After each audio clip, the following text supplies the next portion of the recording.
You ever have that one person you notice every single day, but you never say anything? Like, you see them enough that it's weird not to know their name, but you also never really think you'll talk to them? That was me with this guy at my local 7-Eleven. Every morning, like clockwork, I'd be there around 7:15 a.m. grabbing a coffee and maybe a breakfast sandwich if I was feeling fancy. And he'd be there too. Not buying the same stuff, just there, like part of the scenery. I didn't know his name or anything about him, beyond the fact that he always wore this faded denim jacket, one of those ones with patches on the sleeves, and had this kind of distracted, almost tired look like he was running on fumes but still forcing himself to be present. He had these dark curls that were always a bit messy, and he carried a chipped travel mug that looked like it had seen better days. I thought I was good at reading people, and my guess was he worked a job that pleased me the life out of him. But there was something calm in his manner, almost like he was just trying to keep pace with a world that moved too fast. I'm usually not the shy type, but for some reason, I never found a reason to talk to him. Maybe because mornings aren't exactly prime time for small talk. People want coffee, not conversation. Or maybe I was just politely scared. Or maybe hoping that he might look my way one day and break the ice himself. The 7-Eleven we go to is this small corner shop on the edge of downtown. Not the fanciest, but it's open 24/7, which makes it a magnet for all kinds of people. Students pulling all-nighters, night shift workers like me, a few regulars who are more like neighborhood characters than customers. The place has these flickering fluorescent lights, scratched up walls plastered with faded posters for local bands and lost pet flyers, and a tinny radio playing indie hits nobody really listens to. It's not glamorous, but it feels like the kind of spot where you could accidentally stumble into something unexpected, which is exactly what happened one Tuesday morning. Out of nowhere, it was just past 7 a.m., and I was staring down the long, bright aisles, trying to decide if I wanted a chocolate muffin or a bagel. That's when I heard it, a voice, low and a little rough, cutting through the hum of the fluorescent lights. "You look like you need the muffin more than the bagel." I spun around, caught off guard, and there he was, the guy with the denim jacket. He wasn't smiling exactly, but there was something in his eyes that made the whole thing feel like a genuine moment, not just some random joke. We'd crossed paths so many times, but this was the first time he'd said anything to me, and I swear my brain short-circuited for a second. What I was supposed to say to that? Thanks, I think you're right. Because, honestly, I was kind of embarrassed that he'd noticed how tired I looked before I even got my coffee. But also, I was weirdly relieved, like a silent barrier finally cracked. And in that split second, I realized this wasn't going to be just another anonymous face I saw every morning. So I grabbed the muffin, gave him a nod, and said, "Yeah, you nailed it." And just like that, the guy I'd been silently observing every day at 7-Eleven had spoken. But I had no idea that tiny moment would be the start of something I wasn't prepared for. Something complicated and unexpected and totally real. He took a small step closer, but not in a way that felt intrusive. More like he was bridging the space between two people who'd been orbiting the same spot for a while, but never quite collided. His eyes scanned my face briefly, like he was trying to figure out if I was the kind of person who would actually want to keep talking or just nod politely and bail. "I'm Matt," he said, holding out a hand. It was a simple gesture, but for some reason, in that sterile little 7-Eleven lit by flickering bulbs, it felt like the start of something real. I shook his hand, and even though it was brief, I noticed his palm was rough, probably from some kind of manual work. "I'm Nate," I said, feeling a little ridiculous, but also kind of thrilled that this was actually happening. He nodded, like that was all he needed to know for now. "So, Nate, you work nearby?" I could hear the curiosity in his voice, but it wasn't annoying or nosy. Just genuine. "Yeah, I'm a graphic designer for a small agency a couple blocks down," I replied, feeling my throat loosen up a bit. "You?" Matt shrugged, hands still gripping his travel mug. "Janitor at the hospital across the street. Graveyard shift, usually. Not exactly glamorous, but it pays the bills." There was this weird comfort in the honesty of that. No sugarcoating, no pretending. I liked that about him already. Morning interactions aren't usually like this. Awkward, sure, but rarely genuine or open. We stood there for a moment, the bustle of the store carrying on around us like a distant hum. I glanced at the muffin in my bag, then back at Matt. So you come here every morning? He gave a tired smile, like this was a routine he couldn't escape. Yeah, usually. Coffee's decent, and it's open even when the rest of the neighborhood feels dead asleep. Something about that made me want to learn more. There was a quiet sadness wrapping around him, like he was holding a lot in but didn't know how to unpack it. Or maybe didn't want to. Well, if you ever want someone to share that coffee with, I'm around, I said before I could talk myself out of it. Matt looked surprised, like I just opened a door he didn't expect to find. Then he nodded, a little more firmly this time. Yeah, I'd like that. That was the start of it. Just a casual exchange, but the first crack in the wall that separated us for so long. Over the next week, we started to cross paths a little more intentionally. Sometimes we'd meet at the counter, sometimes just outside the 7-Eleven as the morning light spilled over the cracked sidewalks. It was weirdly nice, having a familiar face to look for before the day even started. I found myself thinking about him more than I expected, wondering what his day looked like after the 7 a.m. coffee run. Did he get a chance to sit down and breathe, or was it just one exhausting shift after another? One morning, Matt showed up 10 minutes late and looked even more worn out than usual. His jacket was unzipped, sleeves rolled up, and there was this dark smudge on his cheek that caught the light. He rubbed it absent-mindedly when I asked about it. Got into a scuffle with a leaky pipe in the ER, he said with a half grin that didn't quite reach his eyes. Water was spraying everywhere, and I got soaked. Then the roof started dripping right on my station. Fun times. I laughed, honestly surprised how he managed to find humor in that kind of nonsense. Sounds like a nightmare. Yeah, but it's just part of the job. He shrugged. You get used to it. We grabbed coffee together that day, sitting on the stoop outside the store. The city was waking up around us, people rushing past with earbuds in, headphones on, probably lost in their own worlds. But for those few minutes, it felt like we had our own little bubble. I asked him about his family, something I don't usually do that early in a friendship, but there was this rare openness about him that made it feel natural. Matt hesitated, then said, I'm an only child. Parents live out of state. We don't really talk much anymore. There was a quiet pain in his voice that caught me off guard. I'm sorry, I said, not knowing what else to do. He shook his head. It's fine. Just complicated. They don't know I'm like this. He gestured vaguely at himself, meaning his whole self, I guess. Not out. Not even close.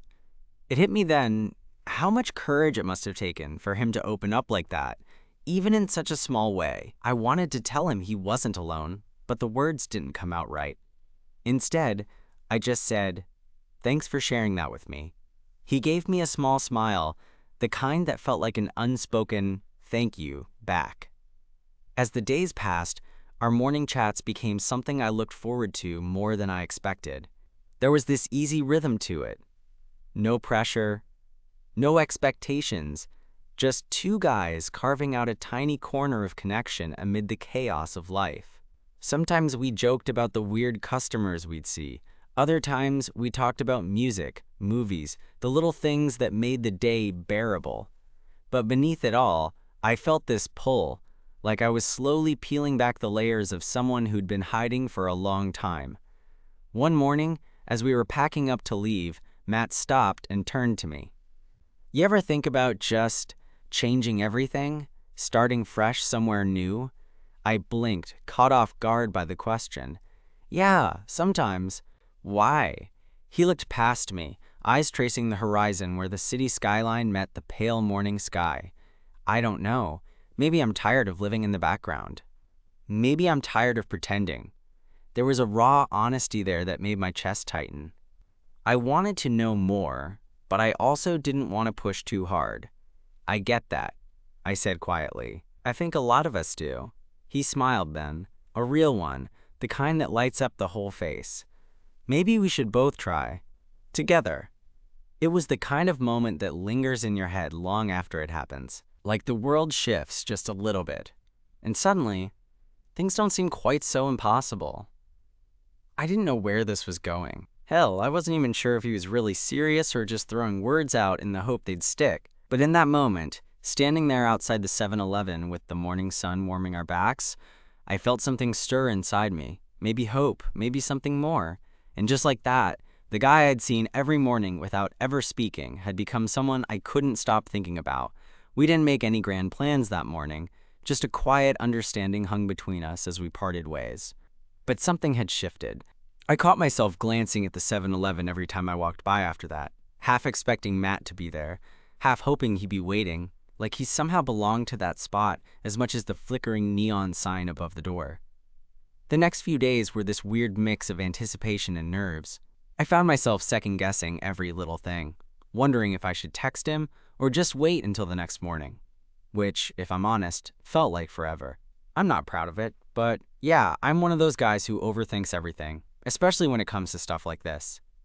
One morning, when I finally saw him again, he was leaning against the wall outside the store, cigarette in hand, a little lost in thought. I almost didn't want to interrupt. "Hey," I said, trying to sound casual but probably sounding way too eager.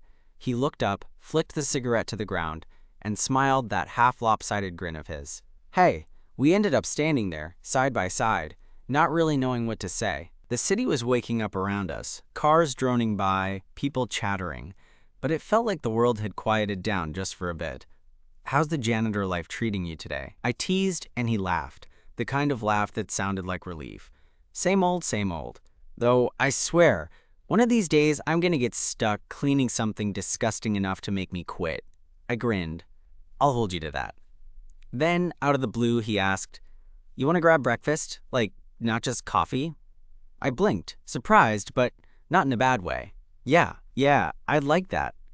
We walked a few blocks to this little diner that had one of those old-school jukeboxes in the corner, the kind where you can pick songs by punching in numbers on a keypad. It was the kind of place that smelled like frying bacon and hope, if that makes sense. Over greasy eggs and toast, we started talking about stuff beyond work and morning coffee. Matt told me about his childhood, growing up in a small town where being different wasn't exactly welcomed. How he left home as soon as he could, hoping the city would be kinder. I shared my own story, how I'd spent years pretending to be someone I wasn't, trying to fit in with people who never really saw me. There was this moment when I realized how much we had in common, even though our lives looked pretty different on the surface. Both of us carrying pieces of ourselves we'd hidden away, both trying to figure out how to be braver. At one point, Matt looked at me and said, "You ever think about what it'd be like if things were different? Like, if you didn't have to hide any part of yourself?" I nodded slowly. Every day. The diner filled with the clatter of plates and the low hum of conversations, but all I could focus on was the way his eyes met mine. Steady, honest, like he was daring me to believe in something better. After breakfast, we walked back toward the 7-Eleven, neither of us quite ready to say goodbye. The city felt different now, like it was holding possibilities instead of just routines. "So what now?" I asked, half joking.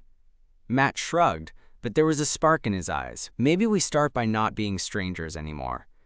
I smiled, feeling this warmth spread through me that had nothing to do with the coffee. We agreed to meet up again the next day. Same time, same place. It was small, but it felt like a beginning. Over the next few weeks, our morning meetups became something I looked forward to more than I expected. We'd share stories, jokes, silly observations about the people who came and went in the store, and sometimes just sit in comfortable silence. One morning, Matt showed up with a bruised eye and a sheepish grin. "Had a run-in with a particularly nasty patient last night," he said, rubbing the swelling. "Nothing I can't handle." I reached out, gently touching the skin around his eye. "You should be more careful," he chuckled. "Yeah, maybe I'm just masochistic." We spent the next 15 minutes joking about how I was going to toughen him up until he could take on any hospital drama with ease. It felt easy, like we'd known each other way longer than just a few weeks. But beneath the laughter, I could sense the weight he carried. I wanted to help, but I didn't know how. One rainy morning, we ended up sitting inside the 7-Eleven, sharing a table and watching the droplets race down the windows. Matt looked over at me, voice low. "I'm scared, of what happens if I let people in, of what happens if I'm honest." I reached across the table, covering his hand with mine. "Maybe it's scary because it means it matters." He looked at our hands, then back up at me, eyes shining in the dim light. "Yeah, maybe." At that moment, something inside me shifted. It wasn't just about two guys meeting at a convenience store anymore. It was about finding a place where we both belonged, even if the path there wasn't clear or easy. We didn't have all the answers, but for the first time in a long time, I felt like maybe we could figure it out together. And honestly, that felt pretty damn good. After that day in the rain, things between us took on a new texture. It wasn't just casual chats over coffee anymore. There was an unspoken understanding, a fragile thread connecting us that I wasn't quite ready to name, but definitely didn't want to ignore. One morning, a few days later, I arrived at the 7-Eleven a little earlier than usual. The sun was just starting to peek over the buildings, casting a soft glow on the cracked pavement. I spotted Matt already there, leaning against the wall, eyes half closed like he was trying to hold onto the last moments of sleep. "Early bird," he muttered when he saw me. "Could say the same about you," I teased, stepping closer. He shrugged, then pulled his jacket tighter around him. "Had a rough night. Couldn't sleep." I nodded, feeling that all too familiar weight settle in my chest. "Want to talk about it?" For a moment, he just stared at the ground, fingers tapping a quiet rhythm against his travel mug. Then, slowly, he began to open up about the patients he'd cared for, some of the hard cases that stuck with him longer than he wanted, about feeling invisible in a job where most people only saw the surface, about the loneliness that clung to him even in crowded places. It wasn't easy hearing it, but I was grateful he trusted me enough to share. I wanted to be that person for him, someone who listened without judgment, who didn't rush to fix, but just stood there in the messy parts with him. We sat on the stoop outside the store longer than usual that morning. The city woke up around us, but for once, it felt like we were in our own little world. At one point, Matt looked over at me, a flicker of vulnerability in his eyes. "Do you think people like us ever really get a clean slate? A chance to start over without all the baggage?" I thought about it. About the masks I'd worn, the secrets I'd kept, the part of me I was still hesitant to share with anyone. "I don't know," I admitted. "But maybe it's not about erasing the past. Maybe it's about finding someone who gets it and still wants to stick around." He gave me a small smile, the kind that felt like a quiet yes. After that, our mornings together became a lifeline. We'd joke about everything and nothing, tease each other about our terrible taste in music, and sometimes just sit in silence, comfortable in each other's presence. One afternoon, Matt surprised me by texting, "Want to grab dinner tonight?" Not at 7-Eleven. I nearly dropped my phone. After a beat, I typed back, "Absolutely." That evening, we met at a tiny Italian place tucked away from the noisy streets, the kind of spot with candlelight flickering on the walls and a menu full of dishes that smelled like home. We talked over wine and pasta, the kind of deep, meandering conversation that makes you forget the world outside. He told me about dreams he'd buried, dreams of going back to school, maybe studying something creative, something that didn't feel like survival. I shared stories from my own past, mistakes and missteps that shaped who I was but didn't define me. We laughed a lot, but there were moments when the laughter faded and we just looked at each other, the distance between us shrinking until it almost disappeared. After dinner, we walked through the quiet streets, the city's hum softened by the night. At one point, Matt stopped, turned to me and said, "I don't want this to be just 7-Eleven mornings anymore." Neither did I.